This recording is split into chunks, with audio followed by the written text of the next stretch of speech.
This is a city built on hustle, on heart, on grit. And at Carway, our rides are built the same way. Tough, reliable, ready for the grind. No games, no gimmicks, just Memphis-style service. Real, honest, and built on trust.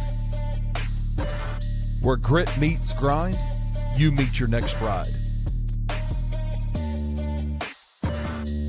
Carway, grit, grind, and Pink Beetles.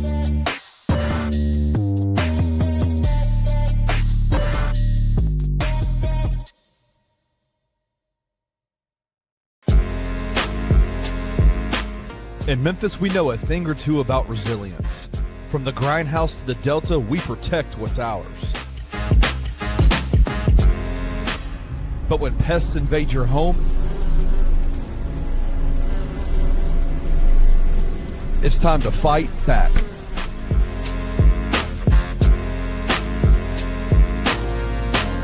Grade A Pest knows how to handle what crawls, flies, and bites. With local experience and guaranteed results. I'm Reggie with Grade A Pest Control. We service the Memphis metro area.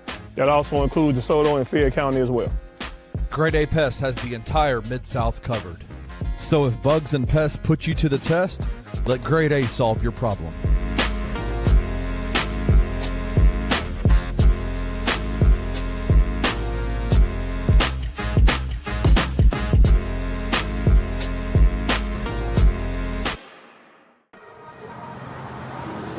Bluff City Media presents the No Bluffing Podcast. Stepping up to the microphone are your hosts, Christian Ingram and Evan Hayes. Now, let's get to the show.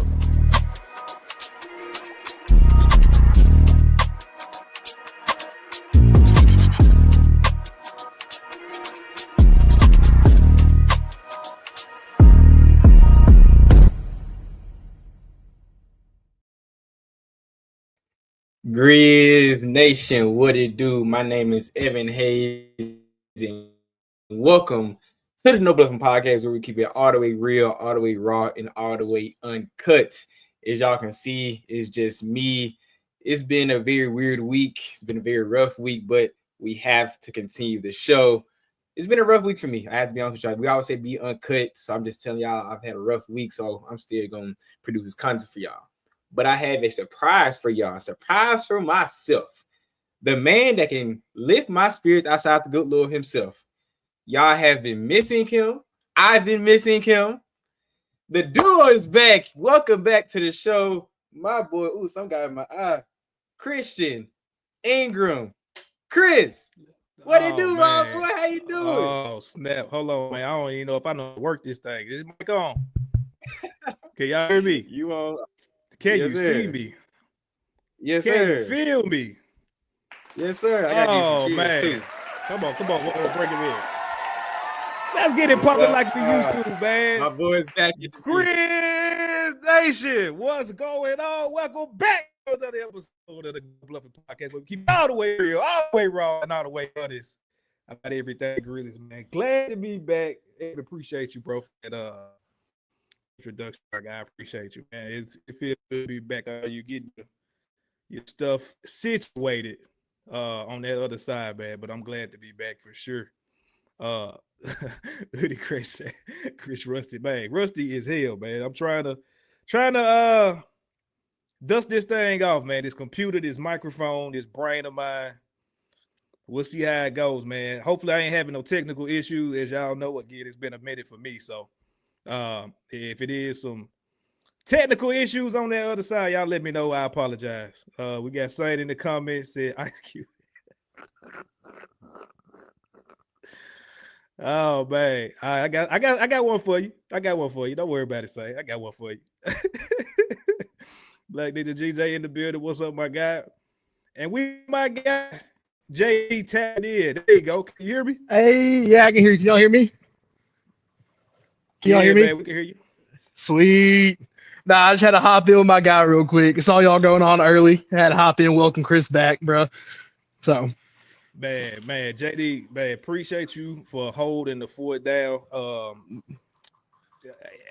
it's a rough go trying to do shows like this by yourself. It's rough doing it with a co-host, but by yourself is even rougher, man. So appreciate you tapping in my absence, bro. It's definitely was well appreciated, more than you know, man. So yeah, my dog, Yes, appreciate sir. you for sure. Yes, sir. I had a What you few got minutes going? before we get. No, I'm at work. We had a game get switched tonight, so we're at home tonight. So I have to be at work. So over here at For Dyersburg State. So, but yeah, for sure. yeah, Do your man. thing, I'm my boy. glad you're back, my man. It feel. Look, I'm getting a little nervous over here, but I'll knock the rust off in a minute. We'll be all right. Hey, it's like riding a bike. Get back up there and ride it. Come on, pause. Yeah, man. Pause. Big pause. Big pause. JD, stands on. JD got the pause already. See y'all, I bro. appreciate you, JD. Real talk, bro. We'll chop it up. Oh man, Perry straight out of man for real, man. I have gotten, man. We got so much to catch up on, but I've gotten a love for Yankees hats lately. I don't know. I'm starting to get a bunch of different colors of these joints, bro. I don't know why, but yeah, dog. Hey, we back like we never left. Bro, tell me how you been, man. I'll let you. I know it's been a minute for me. I got a lot to catch up on, but man, how you been over the last week? Couple of weeks, how's it been? Hold down the show, being in the driver's seat. It's been an up and down ride. From the first show without you, it was kind of weird being in the driver's seat. My Wi-Fi was jacking up. I get first before I start. Let me shout out Perry Sharkey for filling in. Shout out Xavier Dawson, of course. Shout out Jared Davis for holding down with me in Chris's absence. But yeah, it was an up and down journey. Just trying to keep this thing going. I have to shout out Anthony Sane for pushing me to keep it going. He was like, "Nah, man, you can't let the show die because your co-host's gone." So again, shout out Anthony Sane for that.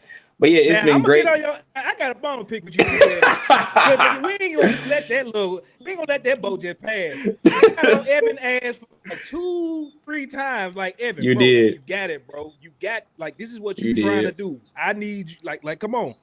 You did. Ain't hit me. He said, man. So this man, I said, man, I don't know, bro. I told Evan he the golden child, man, but he ain't trying to step. Sure enough, he did. So man, shout out to you, bro, for real. Like I know I'm glad to see you do that because again, I know this is what you really want to do for real. And facts, so seeing you take that baton and run with it, you know what I'm saying?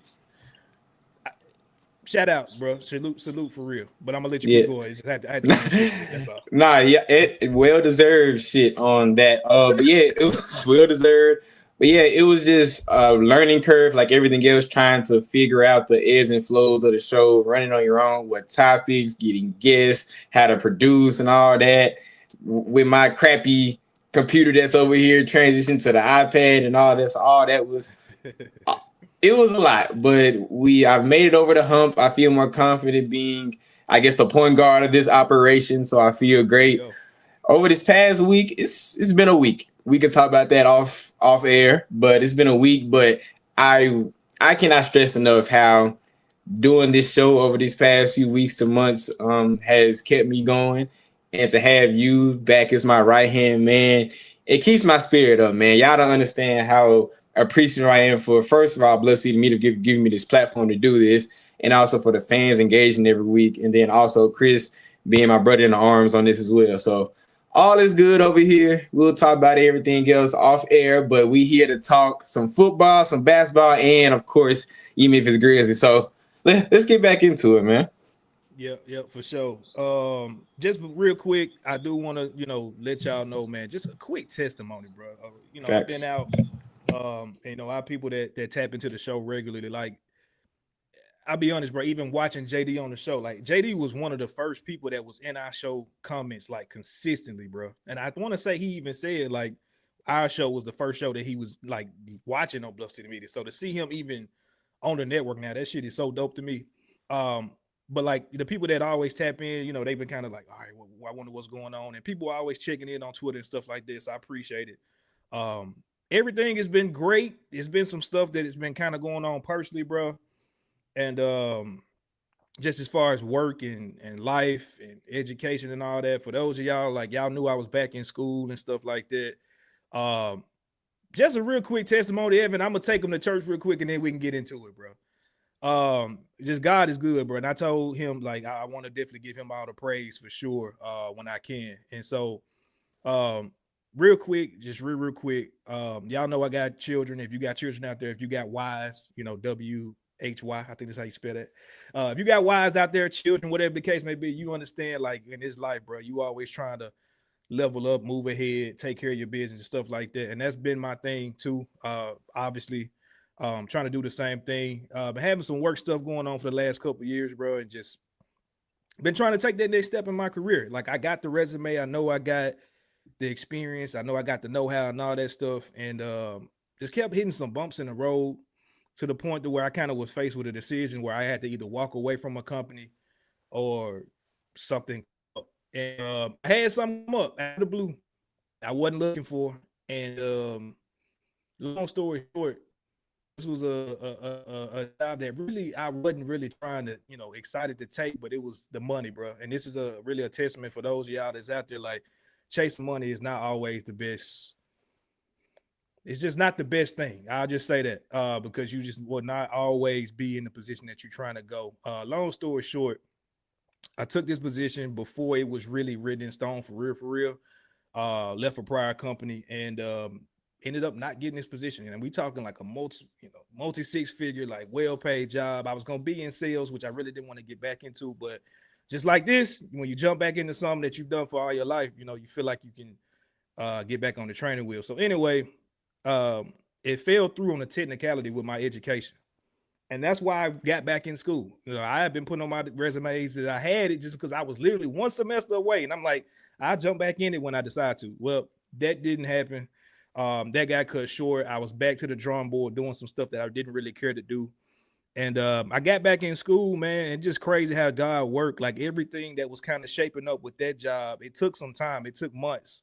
It got to a point to where I even lost the job that was kind of my bridge job. And I was out of work for a couple months. So just having to be the man of the household and hold stuff down, make stuff come to fruition in your household, bro. Christmas was coming up. We had trips planned, all kind of stuff. And it got kind of dark there for a minute, especially after I graduated, because I'm like, all right, I'm doing everything right. Like, what am I not doing right, God? And I ain't trying to get too preachy, but all I can say, man, is I held my head down. I got closer to God in a way that I haven't before, and my faith really was a test for real. And I want to say it was the day before Thanksgiving, I got an offer letter to the position that I had been wanting, the industry that I had been wanting, and the pay that I had been wanting, and just been telling God, like the week before I think I got that, I told him, I said, God, give me something that I'm not even expecting, bro. And literally a week later, he did that. So I said when I got back on here, I would definitely give him, the praise and the glory for that, because it's all God. And in the midst of that, I got back in school again in graduate school, like my boy Evan here, to get my master's. And I believe that it was all the steps that needed to happen to get where we at today, because of that. And so had none of that situation happened, I would have never took that extra step to do what I needed to do to get where I'm at. And so I'm closing that out. Just finished up my first semester, getting my MBA. I ain't gonna lie, bro. This master's work is different. I know you've been doing it, but this master's work is different. But close that joint out with a 4.0, man. So I ain't gonna, hey, it is what it is. We on the grind. So Facts. That's where I've been at, man. And the long, short, I don't go into every single detail, but man, yeah, shout out to y'all, like I said, for still tapping into the show, still supporting, still messing with us. Bluff City Media, everybody that's involved, man, it's just been great. So I appreciate it. And but yeah, that's it. That's all I got, man. I just want to make sure y'all knew what was going on. I wasn't jumping off a ledge or nothing like that. Everything was good. But like Hoodie Gray said, man, God got a plan for all of us when the world don't. So stay tapped in for sure. And yeah, life is, man, talk about it, bro. Talk about Facts. it. Facts. Talk about it. So we back to it though, man. We back to it. Let's get that, because I got so much to talk about. Oh my God, Okay, bro. I got so much to talk about. Hold your horses. I know you've been gone for a long time, but we have an order to things. Yes, sir. Absolutely. We have to start with the No Bluffin news. So, Chris, turn me up in the headphones, get my music on, and let's get to our first topic of the day, bro. Let's do it. Y'all already know, man, what's going on. They got the No Bluffin news coming at you right now. I don't know if y'all can hear the music, but it's coming, so don't worry about it. We're gonna start off with the college football playoff. My boy, have you been tapped into these? Because these have been some good football games. I have been tapped in. Going into the CFP, I was not as excited, being just how the things laid out, especially after the first round with my team of Ohio State losing to Miami. And it turns out Miami was just a freaking juggernaut. So now we have a national championship set of Miami and another juggernaut in Indiana. I wanted Ole Miss to take it all the way with the whole underdog story they have, but of course they ran into Miami. So these games have been awesome. I do think Indiana's going to come out with it, but I know there was a lot of controversy about teams being in, especially with Miami and Notre Dame, and then there was all the thing with Ole Miss losing their coach Lane Kiffin. But these games have been high octane, very high scoring games, upsets across the board. I can't complain about it at all. So I have Indiana winning. If you've been tapped in, what have you thought of the college football playoff so far? Who do you have winning it? Yeah, I have been tapped in. College is tough for me to be into it every single week, bro. Whether it's football or basketball, it's too much going on. It's too many teams playing. Then we always, focus on Grizzlies stuff. Yeah. I got my Broncos, and we'll talk about that in a little bit. I've been tapped into like crazy this year. And so it's hard for me during the regular season, but when it becomes bowl season, CFP season, that's when I really get into it. And yeah, man, I've been really watching. I would say the only game that I missed was, I think I caught the end of the Indiana-Oregon game, because when I saw they shot off on them like that's like, okay, I don't really have anything to like. I'm wasting my time watching this. I'll tap into something else. I feel you. But yeah, that Ole Miss and Georgia game for me was an instant classic. Love that. And then who did they end up playing? Ole Miss ended up playing Miami this week. Miami. That game was great. Came down to the wire. I was going for Ole Miss simply for the fact that I wanted to give them a big FU with Lane Kiffin with the facts. He did everything. But it didn't work out that way. The better team won. And I ain't gonna lie, like I love seeing Michael Irvin out there like a slave, just whooping them. Like a slave is crazy. Nah, he's like a high slave. I don't know. He owns Michael Irvin's on CTE. The love of the game of football, the love of Miami, and maybe a little something else I can't say on air, but he on a lot of stuff. Like he's damn near a mascot for Miami with Ray Lewis too. Like I love seeing him go crazy on the sideline. I didn't want Carson Beck old ass to go to another national championship, but that's how it's laid out. You understand? He was in the same draft class with Bryce Young and CJ Stroud. They're playing in the playoffs this week, and he's still in college. I understand COVID messed everything up, but it's to a point. But and I like how Parrish hit it too. Miami has a home game in the national championship, which is wild at that. And it's the script writers really script that up. So I still have Indiana, but Miami has probably the best chance in a long time winning the national championship, and they have a whole field advantage. Fernando Mendoza, he's of course a Heisman winner. He's been playing great. They have an elite defense, but I still got Indiana. I just want to see a good game going to like the 30s. That's all I want to see. After then, I'll be fine. If I see a 35-28 game and Indiana comes out on top, I'll be happy. As long as the SEC team not winning, because everybody knows I hate the SEC. No SEC team, I'm happy. I ain't gonna lie. I'm getting some messages saying that y'all can't hear me. Can you hear me, bro? I can hear you, yeah. I can hear you. I don't know what's going on. Oh, the music did jump up higher than what it was. Yeah. Put the music down a little bit. Yeah, put the music down a little bit. You can still hear me now. I don't know what's going on with my mic. Again, this is my first day back, so give me a little grace. I apologize.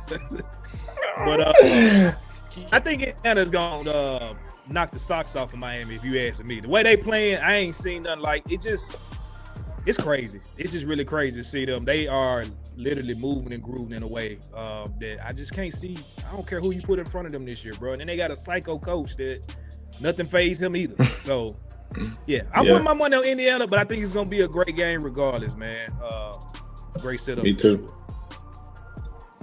But let's transition into the other topic of the day, which is the wild NFL wildcard weekend that took place over the past few days. And we have another wild card game coming up tonight with the Pittsburgh Steelers playing the Houston Texans. Do you see the banner in there? I need to do it. Go ahead, brother. My bad. Nah, you good. There we But go. yeah, a very wild card weekend. We saw all games come down to one score. That you don't see that very often. Where all 4 games in the wild card we'll see about tonight come down to one score. I love the Panthers-Rams game. The Eagles game was kind of a dud. It was a dud because I like the Eagles, but again, the 49ers knocked them off. The Bills, a very competitive game against the Jacksonville Jaguars.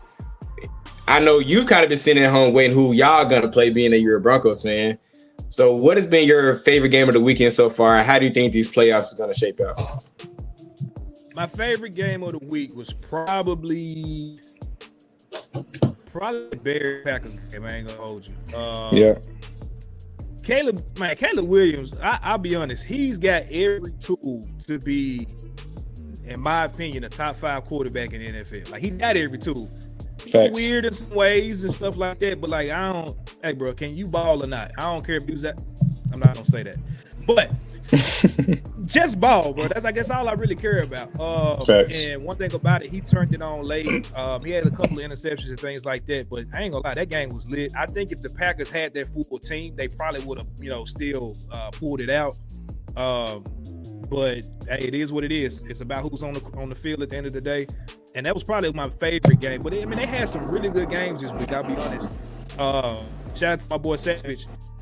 He's an Eagles fan. I hit him up after that game. I said, hey, bro, if y'all want to send us one of them receivers from Philadelphia, the Broncos can use them next year. And the season ain't even over yet. But that's been my big thing this whole season, is just us not having a playmaker with the Broncos. But we got the number 1 seed in the AFC, and we face get on my dad's head, but I guess it's his Patriots. It's a whole other conversation we'll talk about.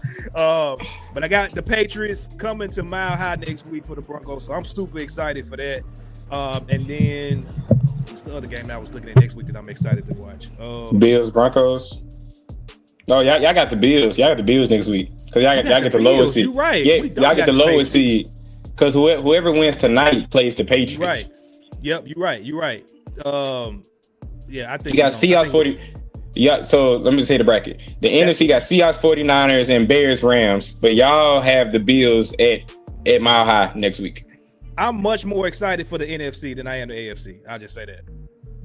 I can say that. I don't know. Yeah, you don't know those games. I think the whole playoffs has been wide open this whole time. In my opinion, I think who's going to come with the AFC outside of y'all, and y'all think y'all have the best team. I feel like the Texans are going to come out. If they lose tonight, then hey. But like, then hear me out. I think the Texans have been playing well at the right time. They have an elite defense. They don't have a great wide receiver core, but CJ Stroud is playing his best quarterback play of his career right now. And the Bills are beat up right now. I'm talking about getting beat up. The Bills are extremely beat up. I still don't trust y'all receiver core, even though y'all have a great defense. And Bo Nix, y'all have 8 games won by single scores against subpar teams. I'm not too confident. Like, I'm not gonna be surprised if I go to the Super Bowl, obviously, but if it's just Luke, the most solid team, it's the Houston Texans. On the NFC side, anybody can come out. The Seahawks 49ers, we saw they just played 2 weeks ago and how the Seahawks handily beat them, but the 49ers are going to come with a chip on their shoulder. You know, the NFC West matchups go crazy. The Bears, Rams, I think that's very much a clash in the styles. You got a hard running team in the Bears that with Caleb Williams can turn it when he wants to, versus the Rams with Matthew Stafford, Devontae Adams, and Puka Nacua, who can just air the ball out 40, 50 times a game. So it's very wide open. That's the type of football I love. There's no Mahomes, there's no Burrow, there's no Jackson, there's no Brady, obviously. So the NFL is completely wide open. If I'm gonna call my shot now, I think it's gonna be Houston, Seattle. That's my pick right now. Houston, Seattle. I can't knock you for everything you said about my squad. So obviously I'm gonna say we're gonna pull it out, but it's and I've been saying this the whole season. Like, it's a lot of things that I look at and I see, and I'm just like, bro, and they pulling them out, but they are. when you get down to the nitty gritty, do you have a guy that's gonna go out there and make a play outside of your quarterback? And I got my concerns, bro. So everything you said is valid. On that other side, I could 100% see the Seahawks coming out. I could see the Rams pulling something out as well. I just don't want the 49ers to go because I'm tired of seeing them in the Super Bowl. Them and the Chiefs, like, I'm tired of that, bro. Like, golly, let's get somebody else up in here, please. Is it crazy that we have 3 teams from the same division, the NFC, that have a chance to go to the Super Bowl? Like, that's insane. That is ridiculous. That's insane. We have What's your thoughts on the not like it had to be division winners to go into the playoffs? Are you of that mind of thinking, or is it just the top teams go and it don't matter what division they in? I feel like division winners should be rewarded home games because number one, that's how it's always been, and two, being able to beat the guys in your division, it's just they should get rewarded for that. Like the Panthers, everybody said the Panthers shouldn't have been playing a home game against the Rams, but that atmosphere in Carolina, if you watch that game, was crazy, and they almost pulled out that game. So I like the NFL playoff format right now. I know that I don't think we should add another team, so you got to win your division, man. And I don't understand, like in the 49ers, in the Rams case, when they have 3 teams with 10 plus wins, it's kind of hard, but y'all playing each other. So I think we take care of business. That shouldn't be a problem. But that's just my opinion. What do you think? I mean, it's fair. To me, it is kind of weird, like, because at a certain point, what does the division even matter? You know what I'm saying? Like, why does that? I don't know, but I guess you probably could say the same thing about basketball. If it's the top teams in all 4 of them in the division, it is what it is. You got to play who's in front of you. So I feel that 100%. Parrish, he said the Texans won 9 in a row, arguably the hottest team in the league right now. They got hot at the right time, and I know when we played them, I can't remember what week it was. I was like, I don't know about these dudes, but yeah, they definitely hit their stride at the right time. D'Amico Ryan's probably putting his best coaching stints of his life right now too. And I'm talking about straight up coaches outside of that's the reason I put y'all on such a high level, because y'all have Sean Payton. Like, he's a great coach. But outside of Sean Payton and maybe Kyle Shanahan, I trust D'Amico Ryan like out of all the coaches left in the NFL. Yeah. Man, Sean Payton, bro, he one of them dudes that We'll talk about somebody here in a second that gets high on their own supply a little bit too much sometimes. That's what I feel with Sean. He does stuff that sometimes I'm like, bro, you making this just a little bit harder than what it needs to be. I get it. Resume is great. That's resume. Resume is great, but like, golly, but you're right. It's gonna be some good ball, bro. Some people down on NFL this year. I don't get why, because it ain't the normal same teams. But I'm excited to see what's gonna happen this postseason for sure. So what's your pick? Call your pick. Of course, you got the Broncos coming out the AFC. Who you got coming out the NFC? I'm gonna go Broncos Rams just to be something different. I ain't seen that out there, so I'm gonna go Broncos Rams. I can see that. Matthew Stafford's probably the MVP this year.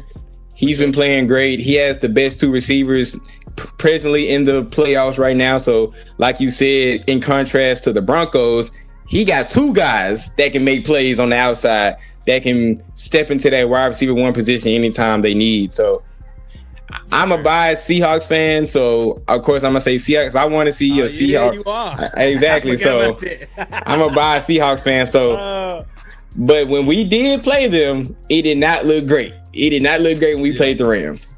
So if we see them in the NFC Championship game, even though we're at home, I don't know. I'm hoping the Bears pull that out because I'm scared of the Rams. And speaking of the Bears, real quick, and you can talk about the Bears. I got a virtual handshake for you for the 2 teams that Russell Wilson last played for before where he at. In the playoffs. It's for you, Russ. And I was on this show defending Russ because he was my favorite player growing up, trying to like spin it. Pack him up, bro. Pack them up. But speaking of the Bears, why is the Bears, they just suddenly lock in the 4th quarter like all year? Like they will be asleep for 2.5 quarters. That's and then that is coming back from 30 points down. Like, what are y'all doing, bro? Like, I don't know. They got a kink getting beat up, I guess. I don't know. I think Caleb, he likes to be down. And if you understand the joke I'm saying, I hope you don't say. Bro, come on. See, that's you. You did it. You said it. I ain't even part of that. Why? See, Rusty, I'm not gonna put that comment up just because I don't know what'll happen to the algorithm if we do that. Okay, I see the comment. That's funny. That's funny. That's crazy. Rusty, I ain't never heard of that crazy. in my life. That's funny, Rusty. I agree with Chris. You probably shouldn't put that on the show, but I salute you. I salute you, though. That is a very funny comment. On my first game back, I'm not gonna get us kicked out the league. not the first game back. Now you give me 2 weeks, I might be in stride and say some crazy shit, but I'm not gonna do it this week. Chris, you said at least 3 F-bombs on the network and haven't got kicked yet. So I think we're okay, but I feel you though. Sane got me beat by 1,000. That is true. That is true. He might throw 3 of them jumps in an hour. You know what I'm saying? So that is true. That is true. It's all good, man. That's hilarious. The Packers definitely blew that one, King Meeks. I don't know what they got going. For sure. But they keep it together and get their health back. I think that it's crazy how what's the name went out there. What's his name? The Diggs brother, Trayvon. Trayvon Diggs, yeah. And you right back at the house, bro. You just could have stayed there like you was 2-3 weeks ago. Just stayed at the house because you did all that for nothing. Like this man flew to Green Bay to hopefully go on a playoff run. And he played one play, might I add. He played one play, got his face put in the dirt and got trucked. Then he got shit back to the crib. Yeah. That's a hard few weeks. I know he probably made like $3-4 million on the, but anyway, that's still a hard week for an NFL player. If I say so. McDonald's and told him to be happy. Be happy with it. Happy meal. Nah, Bertos should not. I'm not saying he should be kicked out the league, but you know, it is what it is. Rusty, appreciate you, my guy. Y'all been holding it down, man. So yes, sir. $2. We back to getting it in, man, for sure. Well, that's all we got on the news, man. We got a twofer for y'all, but when we get back. Boy. No, what Kobe used to do? ISO. Yeah. We call it an ISO. Hey, if y'all want to see Chris go crazy, tune into the next segment. I'm not gonna talk a lot the next segment. Chris has a lot of pent-up aggression, anger, frustration, all the attitudes you can think of about our Memphis Grizzlies. So if y'all love hearing me talk, this may not be, but if y'all want to hear Chris go off one of his rants, y'all tune in for the next segment. No Bluffin Podcast. Yeah. For sure. We'll be right back.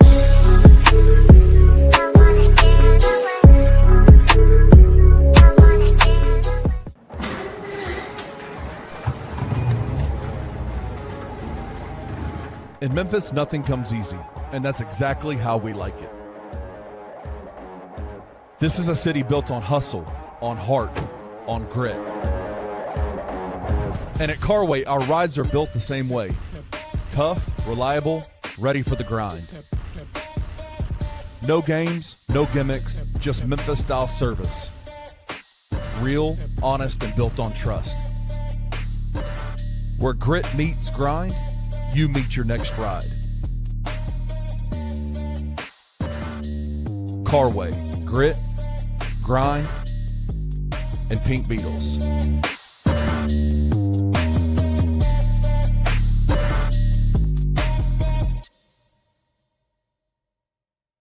I want to talk about Cedric Coward really quickly, because he's becoming a guy that you can rely on. I said yesterday, if I'm East Little, I'm hitching my wagon to the Cedric. I'm just like, yo, brother, go. Yep.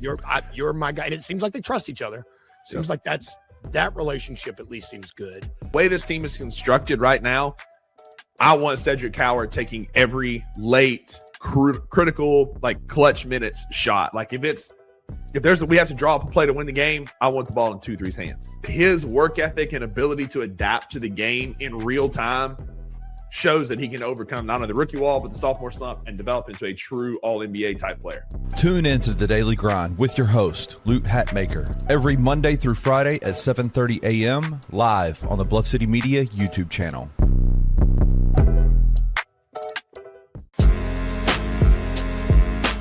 In Memphis, we know a thing or two about resilience. From the grindhouse to the Delta, we protect what's ours. But when pests invade your home, it's time to fight back.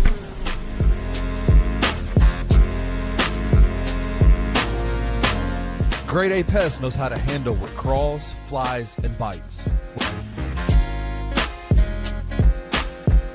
With local experience and guaranteed results. I'm Reggie with Grade A Pest Control. We service the Memphis metro area. That also includes DeSoto and Fayette County as well. Grade A Pest has the entire Mid-South covered. So if bugs and pests put you to the test, let Grade A solve your problem.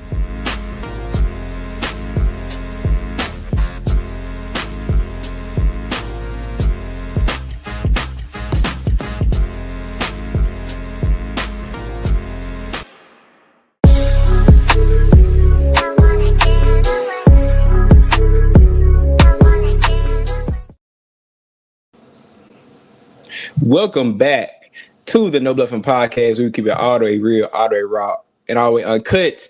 As you can see, my boy Chris Ingram to the right of me is back. Evan Hayes, Chris Ingram. Of course, you can follow me, E11 Hayes. Follow him at Creeman_. And you can follow the pod page at No Bluffin Pod. Of course, it's me and Chris are back. We can be a little more active on there. And of course, follow everyone on the Bluff City Media Network at BCM Grizzlies. But the pipe bomb that y'all been waiting for is about to commence. If you've been living on a rock for the past few days, the Grizzlies have officially put out feelers about putting Ja Morant on the trade block. It was reported by Shams and corroborated by other reliable sources. And everybody's up in arms in the city of Memphis about, should Ja be here? Is his time up? Is he a superstar anymore? Are we better with him? Are we better without him? Well, if y'all want to hear from the man himself, who in his game returning has a lot to say, Chris Ingram, what do you think about the speculation about Ja Morant potentially getting traded and just how the season's been transpired and all this around Ja? How do you feel, Chris Ingram? Man, first of all, King Bigs, appreciate you, bro. Appreciate you. I know we've been chopping it up in some of the other show comments, man, but yeah, appreciate you, bro. I'm glad to be back, my dog. Man, I got a lot to talk about, bro. It's been some of these days where I be wanting to just hit you up. I'm like, man, I gotta wait. Man, I need to hop in. Nah, I'm gonna wait, bro. I'm gonna wait. And I got to a point, obviously this is my first show of the NBA season. I ain't do a preseason show, nothing. I was on this same roller coaster like everybody else, right? Like you up, you down, you can see, the talent with the young guys. You can see, man, Black Ninja, don't do that to me, bro, because I see that word and I will stop. I will have to go to Chili's and go give me one too. Don't do that to me. You already know what be going. I love, man, golly, love a triple dipper. But anyway, I kind of got into a point about 2 weeks ago. And if you go back to my Twitter, you'll know what I'm saying. Like, it's true. I'm not changing my tune based off what came out on Friday. I kind of got into a point to where I was over this whole Ja Jaren era. Like, I was really ready to just go ahead and move on, like, from both of them. And y'all know kind of how I've been giving it up about Jaren over the last year. I had been critical, but still hopeful that he was going to hit a certain, tier or a certain groove in his career. And when they got to the contract situation and saw what he did in the playoffs, y'all know if y'all been listening, I was kind of like, all right, this ain't the dude. They moved on for Desmond Bane, so they chose Ja and Jaren. It is what it is, but still one of those things from throughout the season. It's the same up and down. It's the same issues. It's the same lack of IQ. It's the same stuff I've been saying, so I won't go down that rabbit hole with him. But one thing that I have not said was I was ready to move on from Ja Morant. That's a feeling that I feel like a lot of people, not everybody, and I wouldn't even say like a majority, but it's been a strong minority that have been kind of saying that for a while, for whatever the reason may be. Now, I know some of that stuff can be rooted in nothing that got anything to do with basketball. Like, it's, I've seen and talked to people in Nashville and all around Tennessee at certain points that, like, they'll see me with my Grizz stuff on and they be like, yeah, man, I want to root for Ja, but XYZ. And there's never somebody that looks like me. It's always the other that's like, they got these crazy reasons why. And I'm like, all right, I'm not getting with you on that. Like, yeah, he screwed up. He had some issues, but it is what it is. Like, I'm still going to ride for my guy. I got to a point, I'm going to be honest, 2 weeks ago when I started watching these dudes come up in this next draft, a la Darren Peterson for Kansas, a la Mikael Brown for Louisville, a la which is probably my favorite right now, Darius Acuff Jr. out of Arkansas. I thought I see a lot of these point guards, bro. And I'm like, how long do I want to keep dealing with this toxic relationship that we've been in? And if you ever been in a toxic relationship, you know what I'm talking about, where literally you don't know what your significant other, when they wake up that day, like what they gonna be feeling. And you gotta go based off what they ate that day to know what kind of mood they in or what kind of songs they listening to, whatever the case may be. Like whatever your toxic was, you understand where I'm coming from. And that's where we've been for at least the last 3-4 years. Like, I'm not even gonna go into all the other little maybe small things or whatever that either has been reported or not reported that's been going on. That is what it is. But it gets to a point, bro, like, and I've said this time and time again, that I'm a fan of the team that's on the front. Now, I got guys that I rock with on the team, but I rooted for freaking Bruno Caboclo when we were sorry as hell a couple years ago. Thought he was going to be the next Rudy Gay. Y'all know my story about that, tripping about that. I've rooted for guys that were probably shouldn't even have been rooted for. You know what I'm saying? Like, most of us have been Grizzlies fans, been down with the team, and when you get blessed with a superstar for the first time, it's like, all right, bet, like, we finally are getting over that hump of being a real franchise. And for me, bro, it just got to a point where I got tired of it, dog. Like, I really got tired of don't know if he gonna play. I'll be honest, that night that he quit on the court, if you follow me on Twitter, I was kind of going off. That was really I know Anthony saying on this network, he talks about the Nexus events. That was really my Nexus event of saying, and I'm finna drop one, excuse me, Pops, and excuse anybody else watching. Yeah, fuck this. Because as a competitor myself, it's no rhyme or reason that I could really come and understand why, as a competitor, that you say that you this and you that, like, down for the city, you down for the you down for this, you down for your teammates. You could be having a spat with your coach, bro, but you don't go on that court in Memphis on national TV in a game you were up in and simply quit on your team like that, bro. And that was the moment that where I really looked at him differently.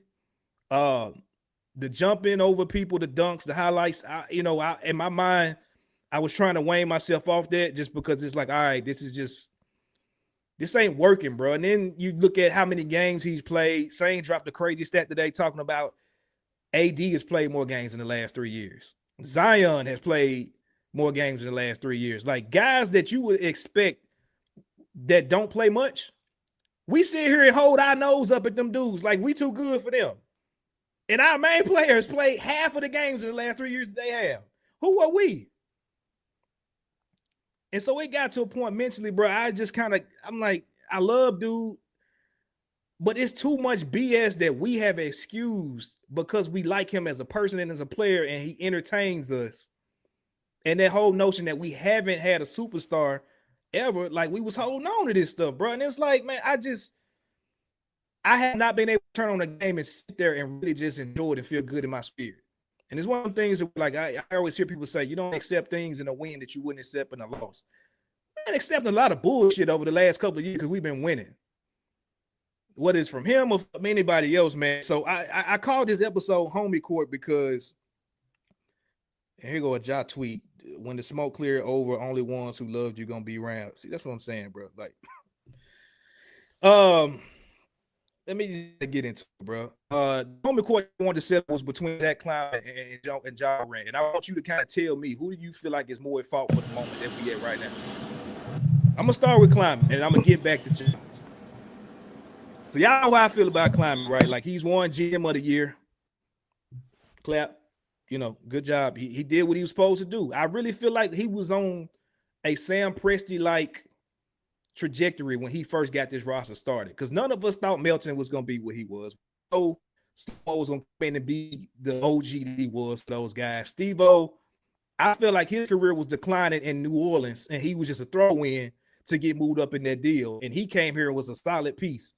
And you start to see some of the other inklings of the guys coming. John, I don't give him credit for that. You blessed with the second pick. As long as you don't be as dumb as the draft of Hashim to beat in that moment, we at where we at. But the other guys, he was building and making trades and moves. BC was, I think, the Summer League MVP. You had all these just hits and highlights of his career, and then he gets that executive of the year.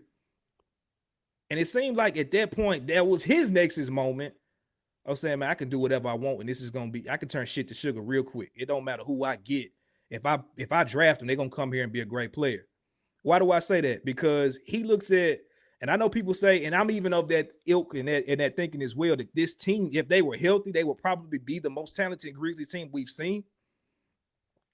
But that team was the most accomplished team that we've had in this era. And you broke them up for literally no reason. Literally no reason. Like if we want to talk about ifs, if Ja don't get hurt in that series and Steve-O does not, I think he missed the first game or two with, was it COVID maybe? If that don't happen, bro, I'm sorry. And I think we've kind of went through this.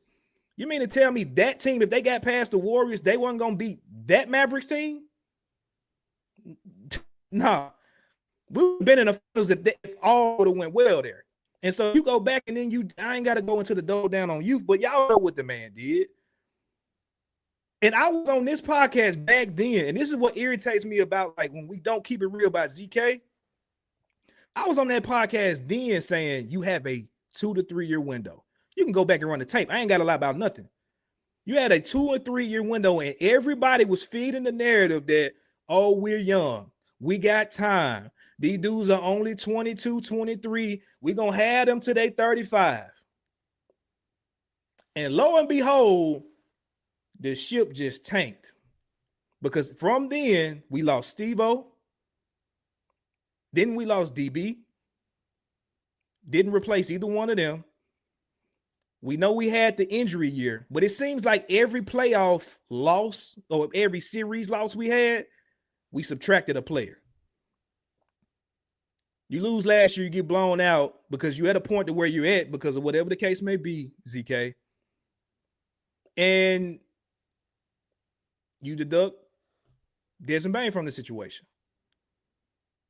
And you say, all right, I'm going to go with these two dudes, Ja and Jaren. Well, you still at this point, like, I don't really have too much knocks on this roster because them dudes ain't healthy. We can't really see what we got right now. But the way that he handles so much other, like, things in between, bro, is just, if we're going to give you the success and the praise, you got to get this nigga, you got to get the criticism too, dog. And I know I'm missing some of my key points. I tried to, write them down so I didn't. I didn't like how he handled the Dorian Finney-Smith trade, because I don't care what nobody say. He could have got that deal done if he did not get greedy with trying to just basically do a pick swap. He could have got that deal done, bro. And he didn't. Like, it's so many little small things. He talked about Mikal Bridges. Well, I couldn't get them 5 picks. They wouldn't take them. Somebody else did. I couldn't get OG Anunoby because of 5 picks. Somebody else did. Like, you don't have the relationships, if you don't have the cash, if you don't have the sauce to go in there and get on there and get them deals done, that's what I be trying to tell people. Like, it's not that he's the worst GM. He's just good at only one part of his job, which is drafting. Like, he's not great at constructing a roster through trades or through signings. Now, I give him Tyler Jerome is great on paper, but we ain't seen that dude play either. So it's like, bro, like, at a certain point, you have to be held accountable with the way that you went about this, even for letting Ja get this far in the situation. Now, let's talk about Ja, because he did ride with Ja through all this BS. I ain't gonna lie. Now, Ja, a couple years ago, it's a clip that went around that said, y'all got 12, y'all got me. And the city, the fan base, everything has been riding with you through everything. And it seemed like it got to a point to where really you just decided that, like, none of that really matters to you. And why do I say that? Because if that shit really mattered to you, the fans, you want to go out there and cool. If the shit mattered to you, you wouldn't sit out games that you were questionable 3 different times for in a row, and at the very last minute say, no, I'm not playing, I'm out. Like, you wouldn't do that if that stuff really mattered. Yeah, I got it. You got the tattoo tatted on you, bro, but that's something that you can get covered up. Or you can get it removed. It's up to you. I don't want you to. But you got a lot to play in this part too, bro. Like, we've come in here, and I'm finna get real now. We've come in here and bit our tongue, Evan, I'm gonna say the quiet part out loud, to try to keep and earn potential relationships with people. We don't want to go cross the line, because if we say too much, that could potentially hurt potential relationships down the line. And I'm at a point now to where it's just like, bro, if we can't be honest about certain stuff, that's why we ended up in the situation we're in now, and I don't want to be a part of it. Like, I really feel like, and this is a fault of Josh, I feel like he really weaponized that saying, bro. Stay on that side. He really weaponized that against the fan base, because he made it to where if you criticize him at any point, it's like you against him. You are op. You ain't on his side. And it's like, bro, that's not the case at all. But come on, my nigga, you ain't even, like, you can't shoot. We talking about in year 7, and you post all this stuff in the summer, but you and your team got you, like, y'all had to work to get you a solid jump shot. I ain't asking you to be Steph, but like a midi, a decent 3.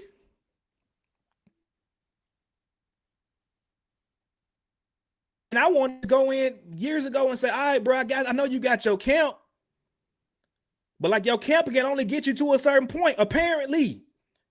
So get out of your own way and go get with some guys that can help you get to the next step. You can bring them along. You still can work out with them maybe twice a week, 3 times a week, but you need to go get with somebody that can get you over the hump, bro. And at some point, like when you have surrounded, and I think it was saying that somebody else, like when you have surrounded yourself with people that will not hold you accountable, and you can say they do, but the proof ain't, like, the results not showing that they've holding you accountable in business and in basketball. It's no way they holding you accountable. But because we mess with you so tough, like we have ridden with Ja Morant through, man, other teams would not deal with the shit that we done dealt with. They wouldn't.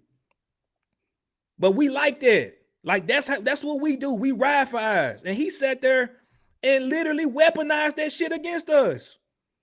And that's what I'm not cool with. And that's when I finally got to a point a couple of weeks ago. I was like, man, you know what? If I wake up and my phone say he gone, I'ma hate it, because it didn't have to get here, bro. But it did. And so, like, that's my thing. Like, at a certain point, bro, like, this is on you. You should have stepped up and not stop being, like, why are you speaking through Instagram stories and Twitter, like, retweets? Bro, if you grown and you like that, bro, go in there and have the conversations when they were supposed to happen. If you was unhappy with Coach Jenkins 2-3 years ago, you should have been said something, bro. That PC shit should have went out the window. We know Jared ain't gonna say nothing. He gonna be PC no matter what. But you the leader. Like, bro, I'm in my EA program right now. The class that we just did was talking about leadership and the different aspects and the different types of leadership. And people will sit there and follow a leader based on what he does, bro. If you would have spoke up and did certain things, this team and organization would have been in a much different direction. You was cool with going out there playing with Killian Tilly and just random dudes. I respect your loyalty, bro. But at a certain point, you got to drop your nuts. Is I am Ja Morant and demand the partnership. But guess what? They can't respect your demands because of the way that you carrying yourself with everything else. And like I said, bro, I love dude. Like, it got to a point to where, like, I can't keep turning on my TV and this shit is literally feeling like it don't, it's a queasy feeling in my stomach. Like all the other stuff, the Isolos and the Jarens and the injuries. All right, bro. Like we can complain about that and hopefully one day it'll get fixed. But you like Brandon Jackson said on Lottery Ticket, you got the power to change that. But you got to change what's inside your heart first, bro. You got to change what's in your head first, bro. Because ain't nobody respecting it. You've gotten to a point to where your talent has not been able to get you over this last hump. And I'm not speaking out of turn here. This is something that's been speculated and pretty much discussed online at this point. Is that like what happened in the last week? What happened in the last 2 weeks, 3 weeks, or a month? Everybody basically is saying the same thing, that it has probably something to do with the contract situation. And if we just keeping it 100, bro, keeping it as a business, we want to tell Climber to do the right thing and pay John, keep him here. But if it's any business owners watching this, y'all tell me, would you go spend millions of dollars on a potentially bad investment that you had? You would be good with getting half of your investment out of millions of dollars. Y'all wouldn't do it. But again, you would do it because you're going to overlook it because it's Ja. And I promise you, I feel it because we've been doing this shit. So it's just, man, I saw he posted something earlier today, and I kind of got happy about it. Then I went back on his Instagram, and I saw he posted a couple other things, and I said, damn. As soon as I thought we was going in the right direction, maybe they had a talk on the plane. They said, you know what, cooler heads prevail. You know, the trade market is terrible. We really don't want to send you to basketball hell by sending you to Sacramento or to the Brooklyn Nets where they got an owner that don't even want you to, you know, whatever. Like, we don't want to send you somewhere where you're not going to enjoy yourself. But then the stuff he posted right after that, I was like, oh, this man, he just don't give a damn, brother. He just don't care. So, I'll say this, bro. I do want to get your opinion. I know I talked a long time and I'm done for the most part. I want to kind of hear from the chat as well, but I'll leave it at this. And this is kind of where I've landed at over the weekend of thinking about stuff and whatever. My hope, and I'm going to echo the same thing that Anthony saying and Chris Vernon said today.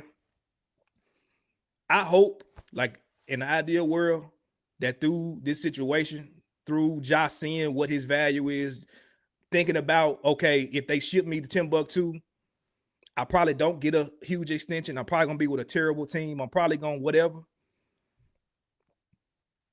Hopefully that cooler heads can you know, prevail and they go back in the room and they say, you know what, let's fix this shit. Memphis is better if Ja is here with his head on straight. And that's my only thing. If they go in that room and his head on straight, hey, bro, I'm rocking with you. Been rocking with you. So why would I stop? But if he do go in that room and he pull what he did on Adam Silver and the league and us and everything, and he just go back the other way, I would hate that, bro. We should have had already moved on. We talking about somebody we gave a bunch of chances to. We looking like the woman scoring is consistently going back to the dude cheating on them. Talking to him crazy, slapping him upside the head, cheating on him. That's us. And I don't do that shit in my regular life. So why would I do this in my professional? I mean, my sports life. Like I wouldn't know, bro. I'm not objecting myself to that no more. And like Perry said, when somebody shows you who they are, you better believe them. Brother showed this shit so many times, but we was hoping he was gonna change. Man said found God and did this and I went to therapy. Man, stop, bro. This man on New Year's Day said, start your year with some young boy. My nigga, you need to be listening to Kirk Franklin. You need to be putting on some William Fred Hammond, John P. Key, Dietrich Haddon, Donnie McClurkin. You fall down and you get back up. But you need to cut the young boy off, bro, for a little bit. Mary, somebody. Go back to Gunna. At least Gunna got a vibe. You know what I'm saying? But like, quit the murder music. No more murder music, bro. You start your year off a young boy. No. You already started off wrong. Did you pray? I know you probably ain't go to church, but did you pray before the new year? Start your year off with young boy. Come on, like, what we doing? And this is the other thing I gotta say. I know I said I was done. If you know you are injury prone and that you've played less games, half the games that Anthony Davis has in the last 3 years, you need to be on the phone with LeBron or somebody that's in that Nike family or somebody that's in the basketball league and saying, bro, what are y'all doing to take care of your body? Because that ain't working right now. Somebody. But you know what? Going back to what I said 5-10 minutes ago, They laughing at you because of the stuff that you doing, bro. Don't probably take you now. If you humble yourself just said, all right, this is like I'm about the business of basketball now. Like you just sure it up a little bit. I bet if Ant called any of them dudes, I bet they pick up and don't laugh at him.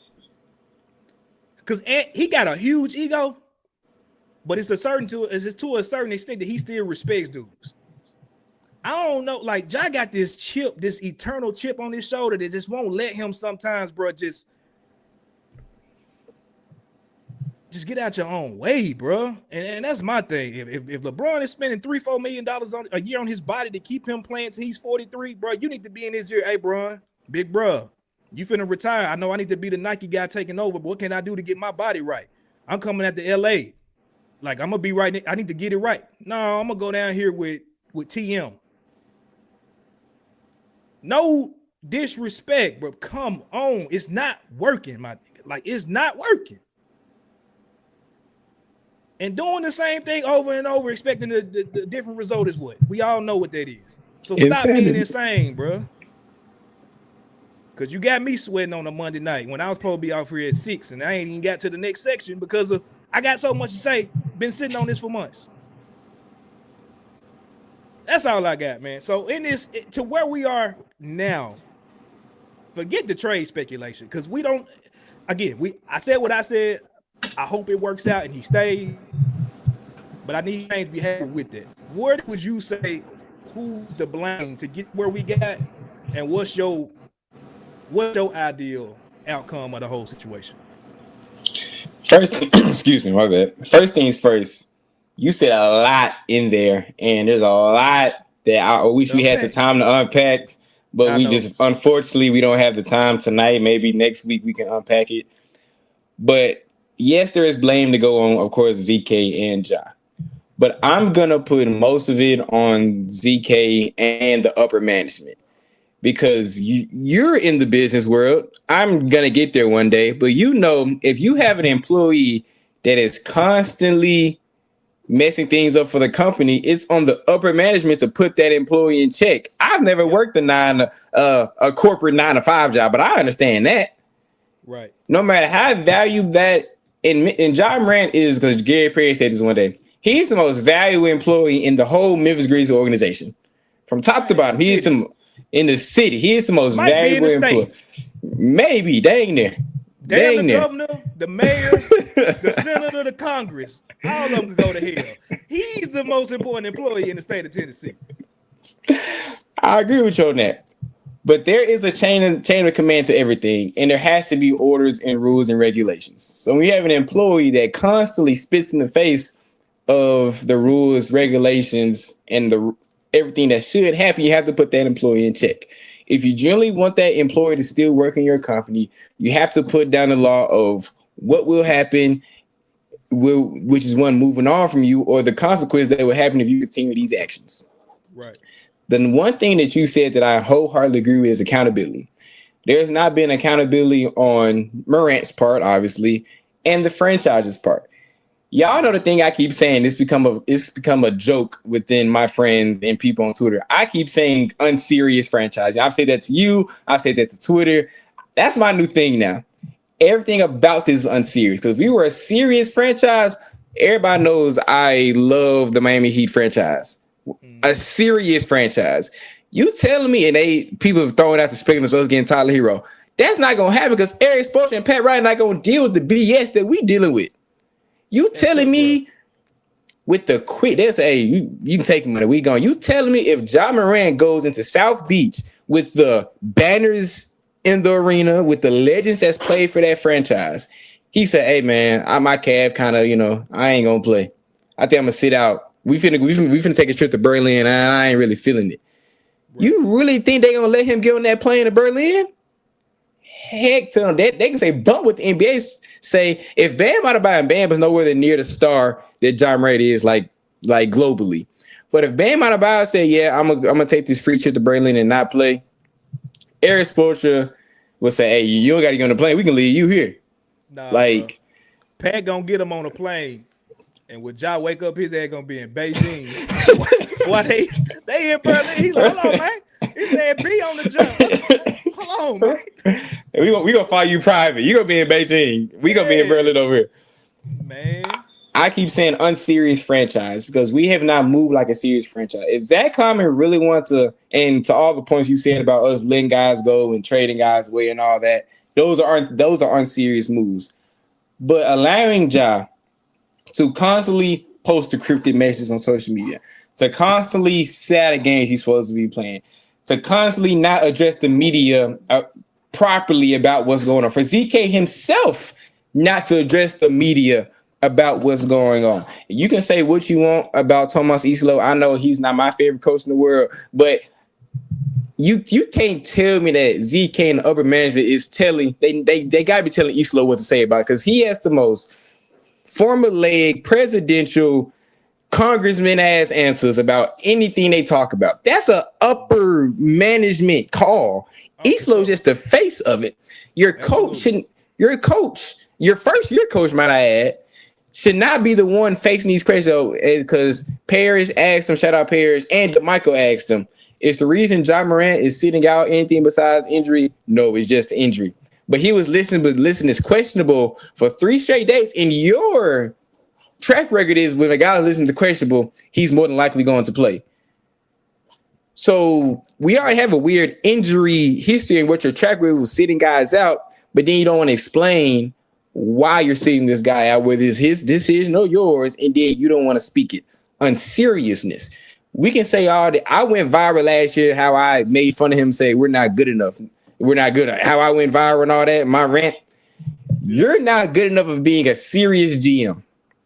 You're not good enough to holding players accountable, making correct moves to get great players around your superstar. Hold like, yo, you need to play if you want to win a championship. You say, hey, you're from me. If you got it tattooed on your back, all that, but your actions are not matching with your words, Demetrius Jamil Morant. You are an uber talented. Me and Chris had one of the most viral arguments on this show, how Chris thinks you're the greatest player in Grizzlies history. Period. I feel like you have the capability of being that, but I will refuse to put you on that pedestal, and who gives a damn what I think, but I would not do that until you ride for the seat like Mike Conley, Zebo, and Marc Gasol did, and Tony Allen. You are better talent than those guys. But those guys put their blood, sweat, and tears, and none of those guys are from the city of Memphis, might I add, and put their blood, sweat, and tears into this franchise, into this city, played through broken faces, torn hamstrings, torn meniscus, broken foots and ankles for Marks, Zebo on his last legs, and they still played freaking basketball. So I'm sorry that you just think you're so above the franchise that you can just sit out, hey, I can do this, I can do that. No one's above the program. And I'm finna get mad because everybody knows how to get up about 12. 12 is my favorite player on the Grizz right now. But you are too freaking talented to be squandering because you can't get out your own way. I wrote one of my biggest articles I've ever written was about if the players in your generation have surpassed you. I vouch for you saying that they haven't. But I look stupid because you see the SGAs elevating their game. You see the Anthony Edwards elevating their game. The Devin Bookers. All these guys that are your peers, they're going to West Conference Finals. They're winning championships. They're winning MVPs. And you're still struggling with the same thing that we've been saying since year 4, since year 5. I don't even know if he's going to make an Olympic team, bro. And we was trying to pencil him in. We don't even know if that's not even a guarantee no more.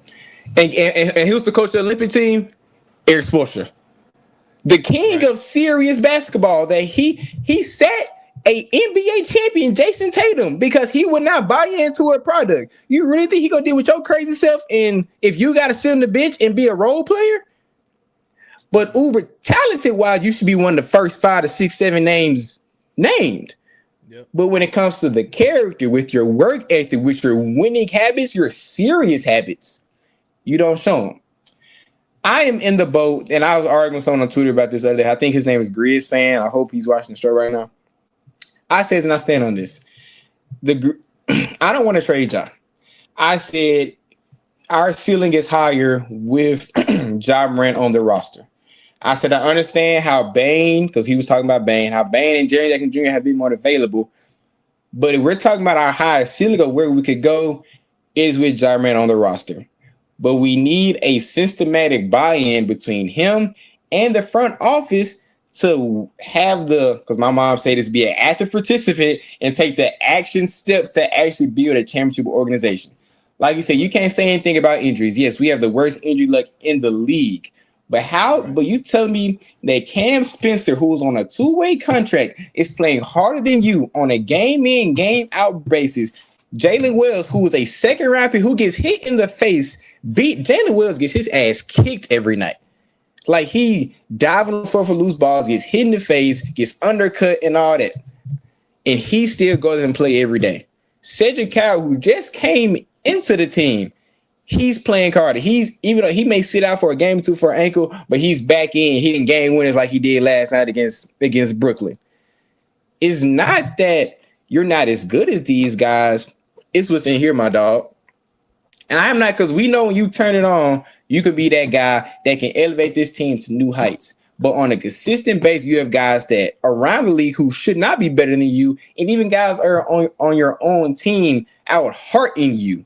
And right. That's what I can't get down with. Do I want Ja Morant here? Yes. But it has to be a systematic buy-in with everyone that's saying, let's come together. To winning. That's all that matters. We don't have winning habits as a franchise. Ja Morant doesn't have winning habits as a player. Like you said, he hasn't developed the jump shot in 3 years. And we've been saying this since the 2020-2021 season. He passed the ball great, but he still turns the ball over a little too much. The one thing I can't give him this year, he shot his free throw. His free throw percentage has gone up. That's the only real, let's talk about that real quick. Hey, yeah. KD. Appreciate you tapping in, bro, but you late. Go back about 15, 20 minutes. You'll hear me for about 10, 15, 20 minutes. Go in on climbing. You late, bro. We understand everything you saying, but we'll not. I done told him up too. Climbing is cooked already. So we got you. Damn, you were talking about. Was the last game that we saw him play? Was it the 40-point 76ers game? Was that the last home game? Yeah, did he played the first game in LA and messed up his calf and got hurt. Yeah. So last time we saw him play in Memphis was that spectacular throwback Ja game, right? Mm-hmm. I don't know if you noticed, and listeners, if y'all don't know, same thing. Go back and watch that last play of that game. First of all, what y'all got to stop doing is, bro, we all have understood that the refs ain't messing with you no more. We got it. It sucked. Have you? Again, another indictment on you. Still instead of being against them all the time, you should be going up to them, probably buying them a fruit salad or something before. Everybody keep telling you this shit. You refuse because you don't want to hear nothing from nobody. Tony Allen, I don't know, he done said it. It's been KCP, Jaren even. Everybody tell you how they deal with the refs, and you continue to make them your adversary, and you see it's not working. You end up being hurt, which it don't matter. If you get fouled hard, you already hurt. If you got the foul and you got a broke ankle, what the fuck does that mean? You shooting a broke ankle free throw, you still out the game. You need help from the refs. Be better with them. But all that complaining and all this every play, bro. That last play of the game, I can't remember if he was still arguing about a previous foul. It may have been that, or he was arguing with somebody sitting front row. I want to say it was talking about a foul call though. And as the ball is getting inbounded, because he's so focused on getting his point across and being right about some shit that's a last play ago. If you go back, Edgecombe got a slight second to step on him because he's still talking and communicating about some shit that happened a minute ago. And that's been his fucking mentality for the longest, bro. He's so stuck on this victim shit, bro. We got it, Ja. People ain't rocking with you. We are. But the only way that shit gonna change is if you change, bro. People don't like dealing with assholes. They just don't. And you stuck on everybody being on the other side, that bro. You isolating yourself. And we tired of that shit. I'ma say, ain't nobody else on this network gonna say this shit. We tired of that, bro. Rock with you. We tired of that. We tired of the extra, bro. I lost respect the night that, and it's probably both of them, but I wasn't in the night for this other one. But the night Mark got his jersey in the rafters, When your ass wasn't sitting out there, I'm like, this don't look right, bro. They basically handed you the keys in the night that we will hope that you have 10, 15 years from now. You couldn't sit there and watch that shit. You couldn't just pay respects. Tony, I don't remember him being out there for Tony's either. I just wasn't in the building for Tony. I was in the building for Mark. Me and you both were. Yep. But you wasn't there for Tony either. I don't think you was out there for Zebo's either. He wasn't. Probably ain't gonna be out there for Mike's. Because you might not be here. Unfortunately, and I hate that because I want you to be here. But goddamn, bro, it's a mentality thing. And that shit is not breaking through. And I'm tired of everybody talking about T. Morant and this and that. No, bro, this on you.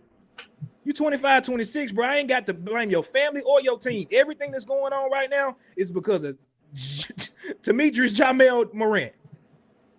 And when shit still goes a certain way, you still blaming everybody else.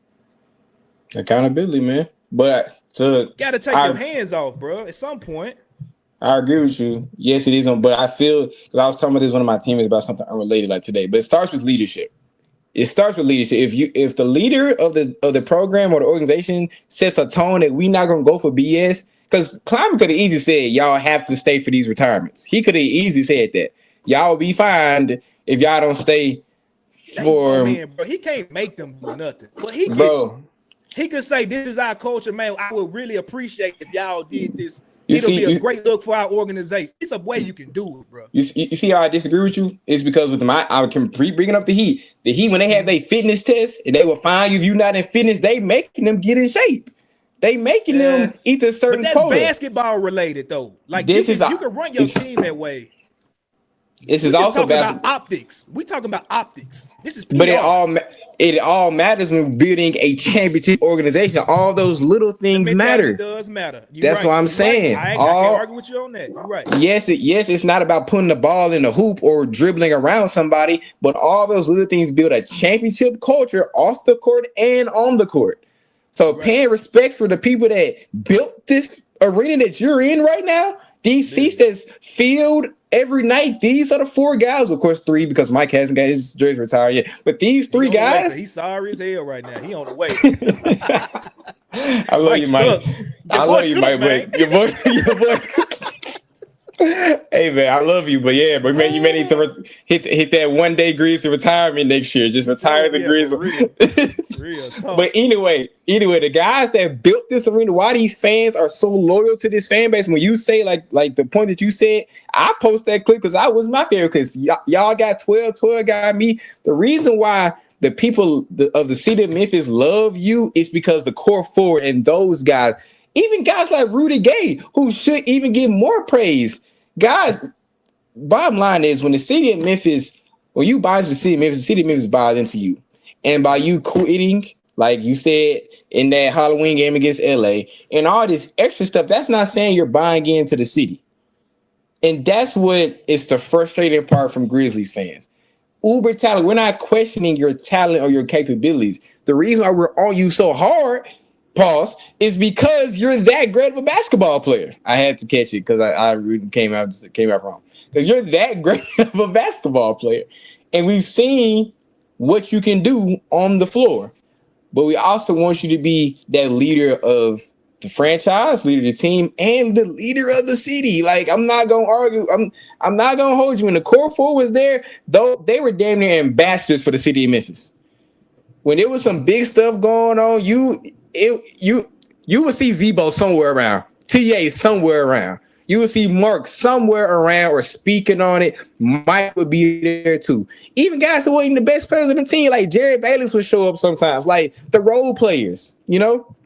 Bro, see, that's when you bring in shit that I was supposed to say earlier. I'm sorry, bro, but I gotta jump in now because you bring stuff to me that I wanted to say earlier.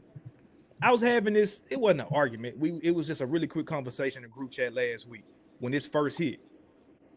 And my comment was, he hasn't connected with the city like those other dudes. I think it was like, is he still gonna be considered the top best Grizzly or you know, in that same tier with the core four guys, right? And again, me weaning myself off the Kool-Aid and just trying to think logically, I'm like, hold on, let me sit back. He ain't really like connected with it. Like, okay, he connects with the city. Like, we connect and identify with him. And we are, I mean, people begging to get more of Ja Morant. Man, it was one night, and I'm not going to say the person's name, but it was one night a particular person in his team was in a Twitter space. And the conversation got off basketball. And the conversation was strictly on impact within the city. And this individual said, man, we want to do more. And I'm not holding him to that. But if you're in the camp and you like that, or you're saying this, it's something that y'all probably talked about. You ain't just saying this by yourself. Said, man, we really don't know like kind of how to connect to get in and do that. And what pissed me out more than anything was that, bro, Trey Draper, which could run for city mayor tomorrow and probably win and get Mayor Paul Young out his seat, is in your camp. That dude know how to connect with the city, bro. Now, whether y'all are empowering him to do that, listening to what he got to say, that's on y'all. But when I hear stuff like that, and then you sit back and say, has he really connected? Like, what bills have you paid? It ain't really about money, but even time too. What events? What I think Sane said last week, like what free basketball camps have we seen? Everything's been paid. We talking about one of the poorest cities in the South, and we charging $200. I say the same thing about Jaron. That shit really not cool with me. This is one of the poorest cities in the South, and you're sitting there charging hundreds of dollars to get into a camp. And then when I see videos and pictures of the camp, it ain't too many that look like the main inside the city people. Not too many. And there's no knock to the people that got the funds. I'm great. I'm trying to be in position to make sure I can always give my kids, access. But for those that don't, let's talk about when you was giving shoes away after all them wins. It was always somebody front row that probably could go buy 2, 4, 5 pair of them shoes when they left the forum after sitting courtside. There was never anybody in the middle. Like, let's just say, not courtside, let's just say for the people that's below terrace level, below pinnacle level. Like, none of that shit, it be so many small things that could have been done to connect more with the city, not just connect the identity of the city. And I'm not saying it's like he gone, because again, I want him to stay. I want them to work that shit out, bro. But when you said that, that was the last straw for me when I thought about it. I'm like, man, that tattoo cool, bro, but it's so much more that you could be doing. So when you say y'all got 12, y'all got me, man, show it. Just show us. That's what it comes down to. But everything that we said, because we're almost at an hour 30, and Chris got to go, and I got some things to do as well. We're not going to get to the next segment. We'll talk about that next week. We want Ja Morant here, but I feel like we're just really voicing the frustration of the fan base and people that really care about this team and care about you as a person, Ja Morant. We don't just care about Ja Morant, the basketball player. We want to see Ja Morant, the person, do well. That's how the city of Memphis rocks with you. Like, yeah, you can drop 40 points a night, but if you dropping 40 points a night, but then you moody on the bench, got your hoodie on, not talking to nobody, ski mask on, like all that stuff is just, you don't sit right. You feel me? Childish. You don't sit. Childish. It's immature, bro. Childish, It's bro. immature. Like you're on the bench. The most you do with somebody hit a three is this. Like Ty Jerome ain't even been in the city for 8 months yet, but at least he get off the bench. And he had a messed up calf for 3 months out the year, 4 months or however long it's been. And he get up and clap up his people. Yeah, I get it. You may be talking to him inside the hood and all that, but it don't seem like, because your emotions are so into it that you're just so mad at the situation. It seemed like your support and your buy-in, like I said, the buy-in isn't there because you're showing your feelings about stuff.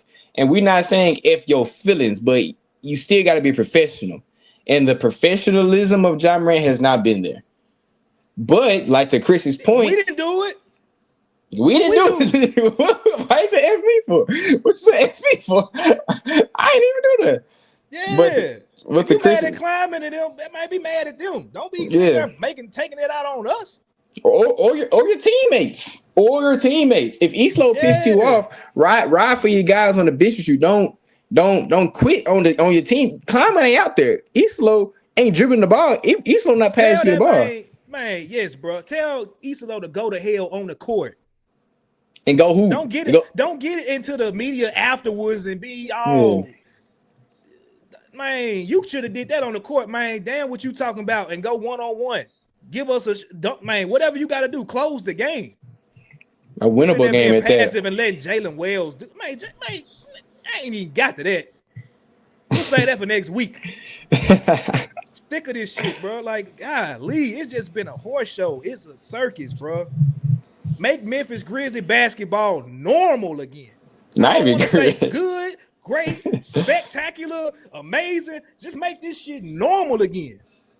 That's it. That's all I want. That's all of us want. Just normal basketball. That's it. Facts. I'm serious. I just want serious. My thing is serious, but we saying the same thing. And I want y'all to say in the comment before we get out of here. It's got to a point where my mother, who is not tapped in with basketball like that, and my grandmother, who also isn't very tapped in basketball, they say, man, I'm sick of Ja. We was sitting there, where was this at? Bosco's on the square. We was at Bosco's on this the last dinner I had with my family before, I went back to school. So that's what we try to do, we'll do it right. So I'm sitting there with my dad, who, of course, my dad is always tapped in, my mother and her mom. And we talking about, because they know I do this, and they's like, so what happened with the Grizz game last night? I called me and my grandma was like, yeah, we watched the game. Ja didn't play. My mom said, I'm tired of Ja. So they had a whole 3-5 minute conversation. And me and my dad sitting there like, hey, we can't even really be mad. I'm trying to defend them. And I know other people in the comments are probably dealing with the same thing at work and school, your families, yada, yada, yada. Right. We're defending you because we love you as a person, as a player, but it got to be some nip and tug at the same time. You got to give us some, because right now the arguments against you is way bigger than the arguments for you at this point. Because you're not on the court. When you're on the court, we have some games that, like the Philadelphia game, where you look like the John Morant of, and it made me so mad that game that Ian Eagle was saying, can John Morant turn back the clock? He's 45. The Negro is 26 years old. But he's saying, can he turn back the clock and be John Morant? They should be saying that about a 26-year-old basketball player. They were saying, this is some old veteran, having his one last hurrah. No, bro, you're the problem of your freaking career. But you got the national media saying it. You got your local fans saying they tired of you. You got people that do stuff like this saying, hey, bro, you got to change the narrative. It don't start with the media. It starts with you. Yeah. We didn't say it. We can't say nothing else, bro.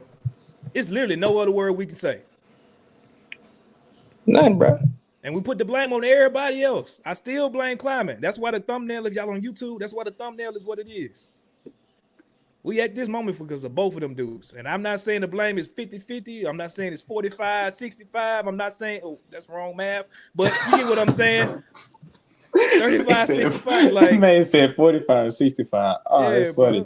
Bro. We just, come on, bro. So I hope that maybe when they get back from this trip, that cooler heads will prevail. We can move forward. We can start to get guys back because Edie, Tyrone, I don't know if Scotty plays it all this year, but if he comes back, if we get guys back, bro, play this shit out, and hopefully Isolo is so goofy that he just still get fired at the end of the season anyway. We're rocking with you, we ain't rocking with him. Most of us want him gone. Most of us go on record and say we want him gone. We'll talk about that next week. We got a whole different show about that. I ain't even got a chance to talk about him, but man, we rocking with you. But at some point, baby, give us something, bro. Give us something, bro. Give us something to hold on to, bro, because I ain't gonna lie, we empty. We ain't got nothing else left, bro. I had someone text me. All tired out. What's that song? I know. What's that song? Yeah, I know what you're talking about. This is no lie. I can literally show this on screen. One of my friends from Milligan said, bro, my Raptors might get Ja. He texted me that during 54 minutes ago. This is the stuff. I'm not making this up, bro. Ja, you don't go to Toronto, bro. Keep it a bean. Some nice women out there cheer for you. You don't want out there, bro. This is the type of stuff that we're dealing with as fans. And everybody on that team got social media. So I know y'all hear it too. So if you want to block out the noise, do it by being serious and play basketball and show it through your actions, not your celebrations. Even my dad, who's an avid Grizz fan, he said, if John took the time on his celebrations on his game, maybe he may actually go toe-to-toe with SGA. And the time it pissed me off, but my dad was right. Pops was right. Like, I hated to say it, but he's right. So you got to give us something, man. You got to, bro. You got to. Yeah, man. Rashad Phrase said, beneath no one is another one of his sayings. Exactly. So start acting like it, y'all. You ain't beneath nobody. Stop out here and you're being in your feelings about everything, bro. Show them folks who you really is. And if you can't, bro, like I said, we tired, bro. So. But that's pretty much all we got for the No Bluffin podcast. We went way over time. Do you want to pay some bills and do the FanDuel pick of the week real quick before we get out of here? If you got one, let's do it, bro. I don't have Nathan, but I'm finna make one. You go ahead. Yeah, I got one. I know we're too long, but we got to pay some bills. I'm betting on the Texas game tonight. Well, if I was in Tennessee, because in Alabama it's not legal, and I don't want to get like arrested. But yeah, the Texans are a -2.5, which I feel like should be a way bigger spread over the Pittsburgh Steelers, and the money line is 128. So I feel like that's a good bet for y'all. I think yes, I love Aaron Rodgers because he's a quarterback of my generation, but I don't feel like that team, especially with DK Metcalf just coming back, I don't feel like they're fit to go far in the playoffs. And we said before, like Perry said, they've won 9 straight. I love Calvin Austin. I love Kenny Gainwell. I love my Memphis guys on Pittsburgh, and I hope they play a good game. But ultimately think the Texans are going to win by at least 10 points. So that's my bet. I got a quick one in here for you. I'm going to actually drop this right now. I got CJ Stroud 2 touchdowns for plus 124. Go get y'all a little money, man. $1 a cheeseburger, something off of that. 124, you double your money basically. Go ahead and get y'all the money on that, John. CJ Stroud 2 touchdowns tonight. He got to. Yeah, he got to. Have a choice. Yeah, have a choice. They have a decent running game, but the Pittsburgh thing is their front four and their linebacker. So it just seems like this gonna be a game that they may try to air it out to guys like Nico Collins. So we'll see. But that is all we have for the No Bluffin podcast and Chris Ingram's return. We gave y'all a No Bluffin special, hour 30 minutes. We ain't had an hour 30 minutes show in a long time. So hey, if y'all wanted us back, hey, we gave y'all a vintage No Bluffin podcast episode. Yes, sir. Again, Chris, I am so happy to have you back. We're gonna try to work at 5:00. If y'all like 5:00, let us know, because that's the time that we may be shaping out with how my semester is going, of course, in all things, and being a husband and a father and a student. Chris got more eggs in his hat than I do, but I got a little something going on. So it's a lot. It's a lot. So y'all rocking with 5.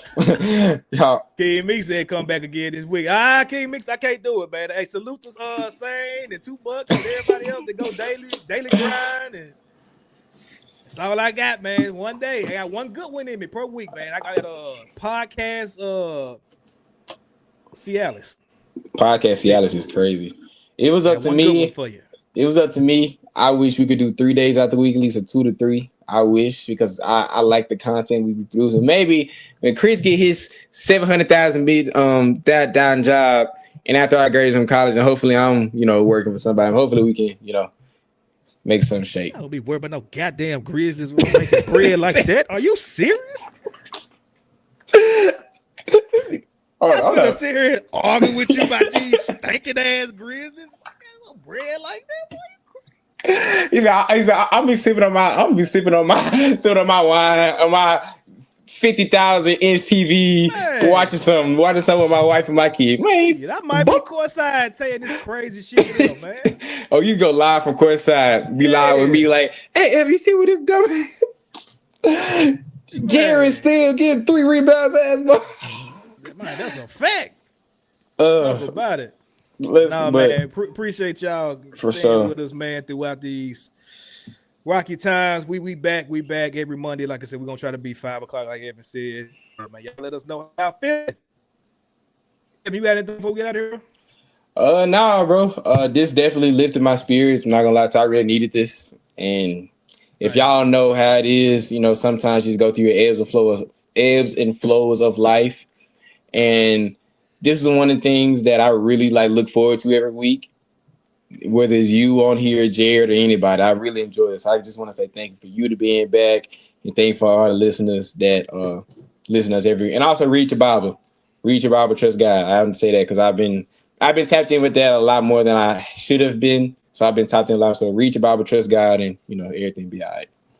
Absolutely. Again, shout out to our guy JD, Jared Davidson, for holding down the fort while I was out. Can't thank that man enough. Maybe go on, give him a clap, man. I got to give my guy a clap. Where is it? Where is it? There we go. There we go. There we go. Appreciate you, JD, man, holding it down, bro. Couldn't have been a better person to step in while I've been out, man. Definitely appreciate you. So, like we always say, man, do something this week that makes you happy, that puts a smile on your face, that makes you feel good, because that's what all that matters at the end of the day, man. We'll see y'all next week. Appreciate y'all. And as we always say, go Grizz. I'm a rookie, bro. Oh my God, you had one job. You had one job, Chris. I told y'all I'm rusty, dog. See y'all next week, baby. Bye. Get out of our face. Thank you for listening to this episode of the No Bluffing Podcast. If you enjoyed this episode, like and subscribe to Bluff City Media's YouTube page. For comprehensive coverage of all things Memphis sports, head over to www.bluffcitymedia.co and find out how you can become an insider. We will see you back here next week.